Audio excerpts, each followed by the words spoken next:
Salut tout le monde, j'espère que vous allez bien. On se retrouve aujourd'hui pour analyser le Bitcoin et l'Ethereum. Je vais aussi vous montrer, en gros, on a le FTM qui est pas si mal. On a également d'autres altcoins qui ont des setups qui sont pas si pires pour tenter surtout des longues si jamais on a un petit dip en début de semaine. Mais sinon, on peut voir qu'aujourd'hui, on a également un petit dip là, de genre moins 2, moins 3% sur quelques altcoins. Mais c'est sûr qu'hier, on a quand même eu un beau pump là, de 9 ou 10% là, sur la plupart des altcoins. Donc, on a eu un petit rebond à court terme, puis ça nous permettrait de peut-être trouver un bottom au moins court terme là, pour cette semaine. Là, je pense qu'on devrait être plutôt haussier pour la semaine qui s'en vient. Donc, justement, si on commence par analyser le Bitcoin, qu'est-ce qu'on peut voir, c'est que quand même, ça ici, la pattern qu'on est en train de faire en ce moment, c'est quand même assez bullish. Ça se pourrait très bien qu'on ait trouvé un bottom à court terme parce qu'on peut voir qu'ici, on est venu swap la liquidité quelques fois ici, puis on peut voir qu'on a eu de grandes mèches qui sont fait bien racheter sur ce niveau-là. Le seul problème, c'est que encore, on n'est pas venu chercher la mèche qu'on avait juste ici, puis également les zones de demande qu'on a là. Donc, en gros, mon plan pour ce qui est de la liquidité, c'est que, comme vous pouvez voir, on est venu chercher pas mal toute la liquidité qu'il y avait à chercher à court terme, là, donc la poche de liquidité qu'on avait en dessous de la mèche qu'on avait faite ici. On peut voir qu'on est venu la chercher avec cette mèche-là. Donc, pour moi, à court terme, ça devrait être haussier. Je m'attends quand même à peut-être un petit dump en début de semaine pour faire quelque chose comme ça ici, puis là, après ça repartir. Puis là, on pourrait trouver des longues qui sont intéressantes juste là. Mais ouais, je pense que vraiment, cette semaine, on devrait plutôt en gros, se focuser sur des positions en longue pour après ça, peut-être que la semaine prochaine, on aurait quelque chose comme ça ici. Là. Après ça, on viendrait chercher ces zones de supply là pour après ça repartir à la baisse. Donc justement, pour ce qui est des niveaux clés que j'ai identifiés qui devraient être pertinents pour soit tenter des longues ou tenter des shorts cette semaine, en gros, ça va être vraiment les niveaux qu'on a juste là que je vais vraiment regarder parce que si on va en 1 heure, qu'est-ce qu'on peut voir, c'est que en low time frame, on est venu faire un nouveau plus haut ici. Donc on peut voir que la structure était baissière juste là. Puis à partir d'ici, on peut voir que là, on est venu faire un nouveau plus haut juste là. Donc ça voudrait dire que le low qu'on a là, à court terme, devrait être protégé, puis on ne devrait pas venir le chercher tout de suite. Donc qu'est-ce que je m'attends, c'est qu'en gros, on vienne chercher la liquidité qui s'est accumulée en dessous de ce lot-là durant le week-end. Puis après ça, peut-être venir chercher soit la zone de demande qu'on a juste ici, à partir des 62 500 $, ou même on pourrait très bien venir chercher la petite zone de demande qu'on a juste là à partir des 61 400, puis toujours rester haussier. En gros, si je mets les Fibo juste là, si je prends un Fibo en gros de ce plus bas là à ce plus haut là, en gros on a les 75 sur ce niveau là, donc la zone de rechargement de longue se situe ici. Donc vraiment ce niveau là pour moi va être assez pertinent. Je vais également regarder ce niveau là ici parce que c'est quand même un order bloc en 1 heure, mais si on va en low time frame, pour moi le niveau qu'on a ici est plus pertinent. Puis en gros, on aurait un meilleur risk to reward si jamais on aurait à venir chercher ce niveau-là. En gros, pourquoi que j'ai mis ce niveau-là, c'est que je pense que si on descend en time frame, si on va par exemple en 3 minutes, qu'est-ce qu'on peut voir, c'est qu'on a vraiment, si on va juste ici, qu'est-ce qu'on peut voir, c'est qu'on a un order bloc qui est juste là. Donc ce niveau-là est assez pertinent. Également, qu'est-ce qu'on peut voir, c'est que en gros, l'order bloc en H1 que je vous parle, c'est ce mouvement-là ici. Donc le mouvement baissier qu'on a là, c'est l'order bloc en H1. Mais le problème, c'est qu'on a accumulé de la liquidité juste en dessous ici. Donc, qu'est-ce qui serait pertinent? Puis, il y a également une petite zone de faire le gap juste là. Donc, qu'est-ce qui serait intéressant? C'est que le cours, il redescend, il vient chercher la zone de faire le gap, la zone de demande qu'on a juste là, pour l'après ça repartir à la hausse. Donc, c'est pour ça que je m'attends en gros à un petit pump à partir de ce niveau-là, même plutôt un bottom qui se forme sur ce niveau-là. Donc c'est pour ça qu'au lieu de en gros, tenter un long ici, je vais plutôt tenter un long si jamais on vient chercher ce niveau-là à la place, parce que pour moi ici c'est plus une accumulation de liquidité, fait qu'on devrait avoir une mèche ici qui vient chercher ce niveau-là avant de repartir à la hausse.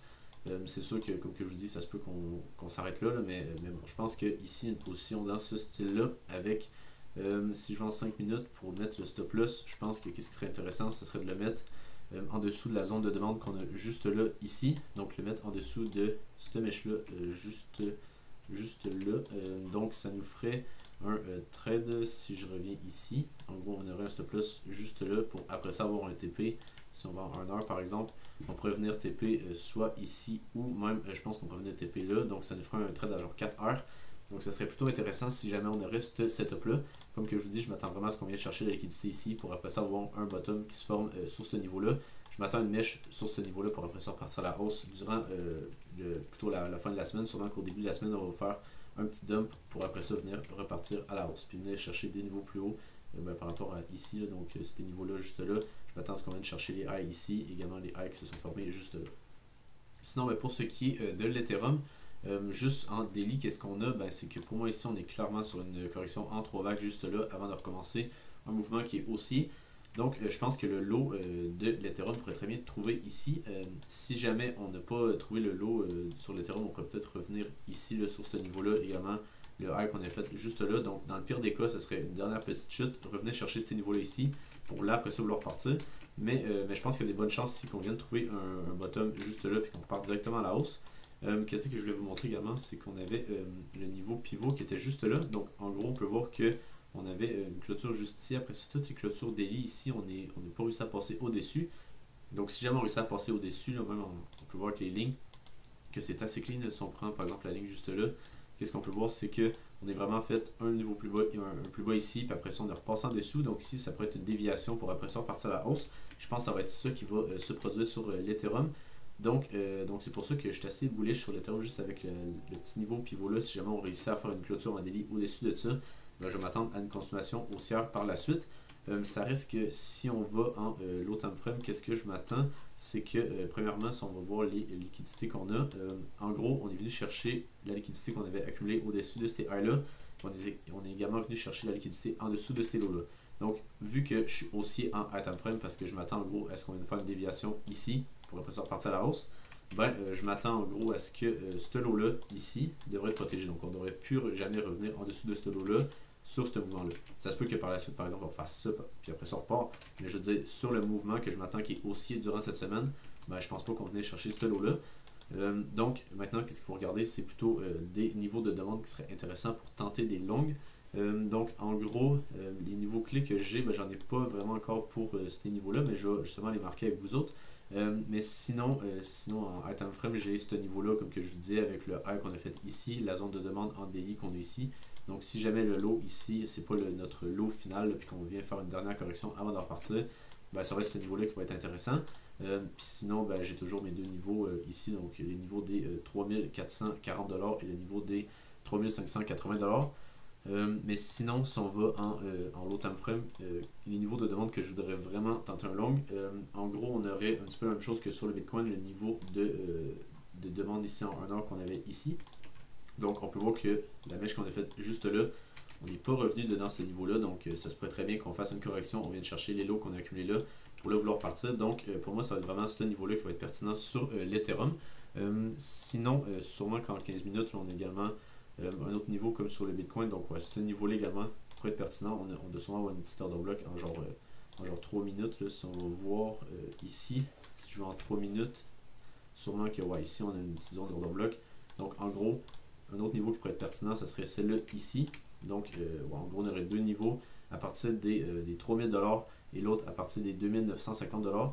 Donc, ce serait vraiment les deux niveaux que pour moi, on pourrait tenter un long. C'est sûr que plus qu'ils sont bas ces niveaux-là, moins qu'il y a de chances qu'ils se fassent toucher, mais plus que le risque reward est intéressant. Donc, en gros, là, si on viendrait prendre un long, ça serait quelque chose comme ça ici, avec un stop loss qui pourrait se faire en dessous du niveau de demande qu'on a identifié ici. Donc, par exemple, en dessous de la petite mèche qu'on a juste là. Puis après ça, on pourrait venir target, en gros, la liquidité qu'on a accumulée au-dessus des highs qu'on a fait juste là. Donc, puis même après ça, on pourrait venir avoir un TP qui serait même ici, là, sur la zone de supply qu'on a juste là. Donc, je m'attendrais à ce qu'on ait des assez bons trades sur l'Ethereum si jamais on a le mouvement baissier que je m'attends pour après ça repartir à la hausse. Également, on peut prendre les Fibo qu'on a juste là. Également, je vais juste les mettre à partir de ce plus bas là jusqu'à ce plus haut là.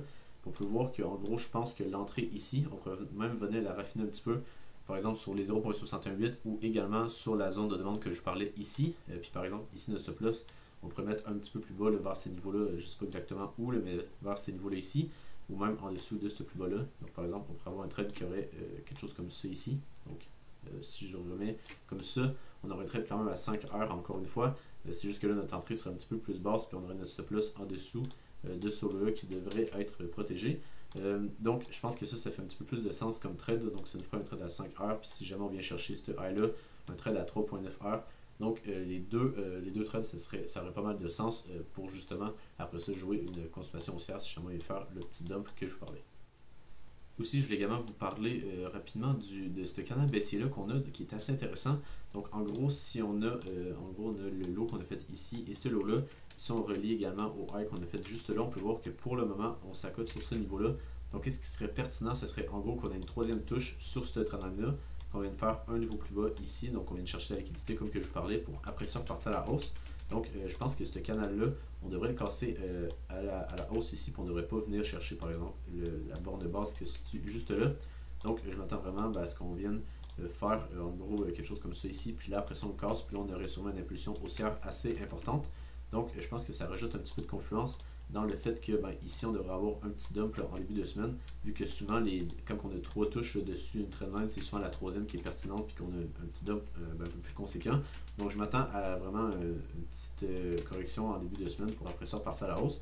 Si jamais on a directement un pump puis qu'on vient de chercher par exemple les high ici puis les niveaux de supply que je parlais, c'est pas plus grave que ça, on va simplement pouvoir tenter des shorts après ça si jamais on n'a pas le trade que je parlais ici. Sinon, je voulais également vous parler du Theta qui est un petit peu le même setup que sur l'Ethereum parce que en gros, ce lot-là qu'on a fait ici est venu chercher la liquidité là, en dessous de ces deux lots-là. Donc, je pense que vraiment, celle-là ici pourrait être assez bon pour mettre par exemple notre stop loss. Également, qu'est-ce qui est intéressant, c'est que la zone de demande qu'on a juste là, donc ce niveau-là ici, on n'est pas venu la retester parce qu'on peut voir que la mèche ici, on n'est pas venu chercher ce niveau-là, la zone grise que je parlais ici. Donc pour moi, c'est un très très bon signe. Puis ça voudrait dire que cette zone-là devrait être assez pertinente pour justement tenter des setups de longue. Donc pour moi ici, le setup qui pourrait être pertinent, ça serait justement de tenter un long en dessous de ce lot-là. Après ça, le stop loss, on pourrait le mettre soit en dessous de ce lot-là ici ou comme que je vous disais là, sur l'Ethereum par exemple en dessous ici, parce qu'on est quand même en dessous des 0.786. On a également une petite zone de demande juste là. Donc pour moi, se le mettre en dessous ici, ça fait du sens. Également, qu'est-ce qui est intéressant, c'est que premièrement, ici, on est venu faire un niveau plus haut. Donc on est vraiment sur une inversion de structure avec une prise de liquidité ici. Donc pour moi, c'est assez bullish. Donc je m'attends vraiment à ce que si jamais on a une correction ici sur le Theta, donc on vient faire quelque chose comme ça ici, après ça, ici, on aura une entrée assez pertinente pour justement venir chercher des niveaux plus hauts. Donc, en gros, le TP qu'on pourrait se mettre, ça serait ce niveau-là ici, qui serait en gros, même on pourrait le mettre jusqu'à la petite ligne qu'on a là, qui serait en gros le lot qu'on a fait ici. D'habitude, quand on revient tester ces niveaux-là, on a quand même une bonne résistance sur ces niveaux-là. Donc, je pense qu'on pourrait prendre un TP ici. Donc, si jamais on a ce trade-là, ça nous fait un trade à 7.3 heures. Donc, je pense que ça aurait vraiment de l'allure sur le Theta. Puis en gros, je pense que si jamais on vient casser ce lot-là, puis même si jamais on vient chercher mon stop loss, sûrement qu'ici on repartira à la baisse. Puis en gros, on viendrait chercher ça ici, on viendrait également chercher ça ici, pour là trouver un bottom un petit peu plus bas là, sur ce niveau-là. Pourquoi pas la petite zone de demande qu'on a là. Donc ouais, je pense que en gros ici, ça serait vraiment un trade qui serait assez pertinent à prendre, puis ça serait quand même un 7 heures à prendre. Donc je pense que ici en début de semaine, si jamais on a un dump, on va avoir des setups qui sont assez intéressants sur les altcoins et sur l'Ethereum. Sinon, on a quelque chose d'un petit peu différent sur le AXS parce que en gros, ça ressemble un petit peu au graphique de l'Ethereum. La seule différence, c'est que, puis même du Theta, la seule différence, c'est que ici, le niveau de demande il a été mitigé. Donc ça voudrait dire que ce niveau-là devrait être beaucoup moins pertinent parce qu'on est déjà venu le retester une première fois. Donc qu'est-ce que je m'attendrais ici, ça serait qu'on ne revienne pas chercher le lot qu'on a fait juste là parce qu'on est déjà venu mitiguer ce niveau-là. Donc c'est assez intéressant, puis même à ça, le lot qu'on a fait ici, on peut voir qu'il est venu chercher la liquidité en dessous de ce lot-là. Donc pour moi, le lot qu'on a fait juste là devrait être protégé. Puis ça nous ferait une invalidation qui serait beaucoup plus serrée sur le AXS. Donc qu'est-ce qui serait vraiment pertinent? Ça sera en gros qu'on vienne faire une correction ici. On peut voir qu'on est venu faire un niveau plus haut juste là. Donc pour moi, ça semble assez bullish pour cette altcoin-là. Puis en gros, je pense qu'on aurait une très très belle entrée là, sur ce niveau-là, donc sur les 0.618, avec un stop loss en dessous de ce plus bas-là ici. Parce que comme que je vous montrais, on ne devrait pas revenir en dessous de ce lot-là. Pour là, après ça, même chose là, sur cet altcoin-là, on pourrait venir target un petit peu plus haut. C'est sûr que je pense que la première target, ça serait en gros au-dessus de ce mesh-là, vers ces niveaux-là ici. Puis après ça, on pourrait voir par la suite. Donc encore une fois, on a de très très beaux setups pour commencer cette semaine. On peut voir que là, on est sur un trade à 10 heures en prenant en compte le fait que ce lot-là devrait être protégé. Je pense qu'il va vraiment être protégé. Je pense que si jamais ici on revient sur ce niveau-là, si le Bitcoin est toujours bullish, là, puis qu'on a juste une petite correction, mais je pense que ce genre d'alcoin-là va bien performer si jamais il vient chercher ce niveau-là. Également, pourquoi que j'ai mis en gros, là, si vous voyez, j'ai une petite zone en gris ici, c'est que si on va en low time frame, on peut voir que en gros c'est dans le niveau que je voulais regarder. Parce que si on va par exemple en 2 heures, qu'est-ce qu'on peut voir, c'est que c'est ici notre zone de demande, c'est vraiment tout ce niveau-là ici. Donc tout ce niveau-là ici, c'est notre zone de demande. On a également une petite zone de Farewell Gap qu'on n'est pas venu combler juste là. Mais si on va en 15 minutes par exemple, on peut voir que on a une petite zone de demande dans la zone de demande en 2 heures. Donc ça va être vraiment la petite correction qu'on a faite juste là. Ça serait vraiment le niveau que moi je pense qu'on devrait avoir notre bottom. Donc en même temps ça correspond exactement au 0.618 de tout le mouvement aussi. Donc je pense que vraiment les 6,981 devraient être assez pertinents là, pour avoir après ça une continuation haussière. Donc je pense qu'une entrée justement sur ce niveau-là ou un petit peu plus haut, là, par exemple ici, là, je pense que ça serait assez pertinent pour après ça justement tenter de venir chercher des prix un petit peu plus haut sur le AXS. Sinon, pour ce qui est du FTM, je vais vous le montrer surtout pour des setups de short qui sont assez pertinents. Donc, si on va en 1 heure, premièrement, on a la zone de supply qu'on a juste là. Donc, je vais même zoomer un petit peu pour vraiment descendre le time frame et vous montrer que, en gros, c'est tout ce niveau-là ici que je trouvais pertinent. Même, on pourrait le diminuer un petit peu. Puis, en gros, juste prendre ça ici, là, donc la zone de supply qu'on avait juste là, qui a causé après ça un mouvement baissier juste ici. Donc, je m'attends vraiment à ce qu'on ait un rejet sur ce niveau-là, donc un setup de short. Également, qu'est-ce qu'on peut voir, c'est que le plus bas qu'on avait fait ici, on avait servi en tant que résistance. Puis encore une fois, ici, on peut voir qu'on est venu sur ce niveau-là, puis on s'est bien fait rejeter. Donc, pour moi, c'est assez bon pour justement tenter un short ici, là, si jamais on aurait quelque chose comme ça ici, pour après ça, peut-être avoir une correction. Je pense que vraiment, ce niveau-là pourrait être pertinent. Soit pour TP des longs ou tenter un short. Sinon, pour ce qui est du FTM, là, juste là, c'est vraiment le même setup avec la zone de demande qu'on a là pour après ça tenter des niveaux plus hauts. Il n'y a pas une grande différence pour ce qui est de Stockcoin. Sinon, également, si on regarde l'order flow du Bitcoin, qu'est-ce qu'on peut voir? C'est qu'on a eu quand même pas mal de positions qui se sont ouvertes durant le week-end. Qu'est-ce qu'on peut voir? C'est qu'en gros, les positions ont commencé à s'ouvrir ici, qui correspond exactement au bottom qu'on a fait là. Donc, tout ce mouvement-là ici, pour moi, on a principalement des longues parce que si on zoome un peu là, sur vraiment ce mouvement-là ici, là, donc à partir de là jusqu'à où est-ce qu'on est en ce moment, puis qu'on peut voir que, comme que je vous montrais, on a des positions qui s'ouvrent juste là, on a également les funding qui augmentent, on a également les spreads qui ont diminué un petit peu ici. Donc pour moi, ça voudrait vraiment dire que ce mouvement-là, là, ici, c'est beaucoup de longues qui se sont placées sur ce niveau-là. Donc, je m'attends vraiment à ce qu'on, pourquoi pas, vienne les chercher ici. Là. Donc, on vienne faire une correction. Également, qu'est-ce qu'on peut voir, c'est que, en gros, là, toutes les longues qui se sont accumulées sur ce niveau-là ici, là, on viendrait les stop-loss si jamais on vient faire un niveau plus bas. Si on peut voir qu'ils ont commencé à se positionner ici. Donc, sûrement qu'ils ont un stop-loss ici ou là. Donc, à mon avis, si jamais on vient faire, le prix vient toucher en dessous de ce niveau-là, on devrait avoir un petit peu de pression vendeuse parce que ces positions-là en long vont être obligées de se fermer parce qu'ils vont avoir leur stop loss ici. Donc je m'attendrai à quelque chose comme ça ici. Puis après ça, boum, quand on vient chercher ça, on devrait faire une mèche un petit peu plus conséquente, venir chercher ce niveau-là pour après ça, là, vouloir partir à la hausse. Donc c'est pour ça que je pense qu'à court terme, on pourra avoir une correction un petit peu plus conséquente à cause du nombre de longues là, qui se sont ouvertes durant le week-end. On peut bien le voir avec les fundings qui ont bien augmenté. Il va également falloir regarder le CVD en spot. Également, qu'est-ce qui était pertinent, c'était que, en gros, si j'enlève ça ici, c'était que à court terme, qu'est-ce qu'on peut voir, c'est qu'on a une belle divergence sur le CVD. Donc, en gros, ici, qu'est-ce qu'on peut voir, c'est qu'on était à peu près sur les mêmes niveaux pour ce qui est du prix. Là. Donc, on peut voir que si on met une ligne ici, on était sur les mêmes niveaux, tandis que sur le CVD, on peut voir qu'on avait beaucoup d'achats, tandis que le prix n'a pas réussi à pousser plus haut. Donc, ça veut dire qu'ici, on avait une divergence baissière avec, en gros, le CVD en spot qui était monté, tandis que ici, le prix était resté flat. Donc, on peut voir qu'après ça, on a eu le cours qui est bien redescendu sur ce niveau-là. Donc, c'était assez pertinent à noter. Sinon, pour ce qui est de l'order flow de l'Ethereum, comme que je vous dis dans la plupart des vidéos, pour l'instant, l'Ethereum n'est pas vraiment intéressant pour ce qui est de l'order flow parce qu'on n'a pas d'ouverture de position comparativement au Bitcoin. Donc, c'est souvent le cas. On a souvent le Bitcoin qui a des ouvertures de position, tandis que sur l'Ethereum, on n'en a pas. Sinon, c'est ça, on n'a vraiment pas grand-chose. Les fundings restent pas mal pareils. Donc, on va directement passer sur l'order book. Donc, pour ce qui est de l'order book en spot, sur Binance, ça c'est pour le Bitcoin, justement, on est à 64 500.